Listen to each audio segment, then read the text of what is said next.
कांग्रेस की जो हालत आज हो चली है उसके अपने राजनीतिक एजेंडे को भूलते हुए और जिस तरह की वो राजनीति कर रही है उसका खमियाजा उसको भुगतना पड़ रहा है। एक वक्त आएगा जब कांग्रेस पार्टी म्यूजियम की पॉलिटिकल पार्टी बनकर रह जाएंगी। उसको यही बात से याद किया जाएगा, एक कांग्रेस पार्टी हुआ करती थी भारत के अंदर और अब नहीं है। दोस्तों, अकोले के अंदर कुछ इसी तरह से देखने को मिला, जिस तरह से कांग्रेस की तरफ से लगातार इल्ज़ाम आयद किए जा रहे हैं कि यहाँ पर ऑल इंडिया मजलिस इत्तेहादुल मुस्लिमीन ने जो है तो बीजेपी का साथ दिया न्यूट्रल रहकर।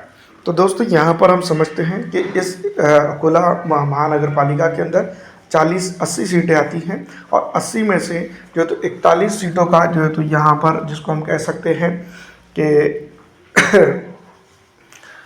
बहुमत होता है। अब यहाँ पर हम आंकड़े समझते हैं। महायुति के पास, जिसमें बीजेपी, शिवसेना विद शिंदेगढ़ और एनसीपी राष्ट्रवादी कांग्रेस पार्टी शरद अजीत पवार के पास कुल मिलाकर 38-1-1 ऐसे 40 सीटें मौजूद हैं।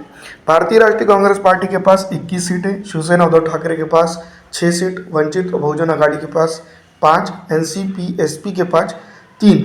इस तरह से कुल मिला के ये सीट होती है 35। अब दोस्तों, यहाँ पर जो है तो दोनों ही तरफ ज़रूरत होती है। एक तरफ 1 सीट की ज़रूरत है और एक तरफ जो है तो कुल मिलाकर 6 सीटों की ज़रूरत है जो बहुमत के आंकड़े को पहुँचने के लिए। लेकिन बेसिक तौर पर अगर देखा जाए तो भारतीय राष्ट्रीय कांग्रेस पार्टी के सामने ऑल इंडिया मजलिस इत्तेहादुल मुस्लिमीन के 3 पार्षद थे जो न्यूट्रल रहने का उन्होंने फैसला किया था। अब दोस्तों, यहाँ पर हम बात समझते हैं कि भारतीय राष्ट्रीय कांग्रेस पार्टी के पास इतना दम ही नहीं रहा इस इलाके के अंदर कि वो जो है तो यहाँ पर सत्ता स्थापित कर सके, क्योंकि 6 पार्षद को लाना इजी होता है या 1 पार्षद को लाना इजी होता है, ये आप समझ सकते हैं।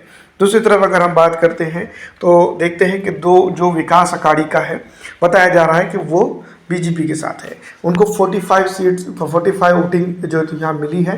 इस तरह से जो है तो निकल के न्यूज़ सामने आ रही हैं और भारतीय राष्ट्रीय कांग्रेस पार्टी के गठबंधन को कम से कम सीटें मिली है या वोट मिले हैं।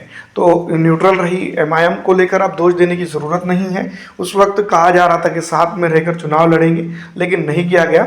अब जो है तो खमियाजा भुगतना पड़ रहा है। और अकोला की राजनीति के अंदर जिस तरह से हम बात करें तो यहाँ पर जो है तो एमआईएम न्यूट्रल रही है।